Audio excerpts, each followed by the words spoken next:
1851, the Church of Jesus Christ of Latter-day Saints sends an expedition from Salt Lake City to come down here to San Bernardino and start a little colony.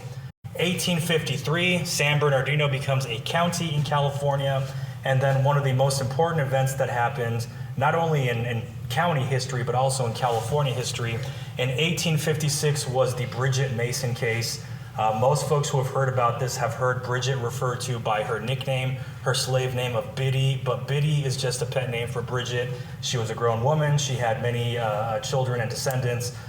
When she became free, she was the head of her household. Her name was Bridget, so I call her Bridget Mason. She won her court case. I'm not going to go into the details of that, but that court case is what officially ends chattel slavery of African Americans in California. A lot of folks in California were probably a little bit more on the cutting edge as to their attitudes of slavery, whereas a lot of Americans thought that it's either correct or at least acceptable, not really my problem. Folks in California were a little bit ahead of the game. They knew that African Americans are not supposed to be enslaved. Unfortunately, though, their positive attitude kind of ended right there because they believe that Native Americans are the ones who should actually be the slaves. Just the folks on the East Coast are getting it wrong.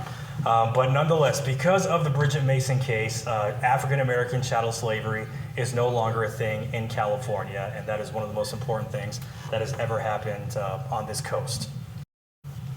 What surprised you the most in doing the research? Is there a story or an individual or something that jumped out that completely came out of left field and you did not expect? Two things. One of them being that some of the wannabe bushwhackers were gutsy enough to actually take pot shots at the soldiers. That one really surprised me. The other one was the fact that before the war, slavery in California is ended by a lawsuit mounted by a local resident. Because Bridget Mason was a resident of San Bernardino at the time. And the people who took her case, the people who actually filed charges were free men of color. But yeah, that all started. That ball got rolling in San Bernardino County, and then the decision was made in the court in Los Angeles. But yeah, that was a San Bernardino resident. That's incredible.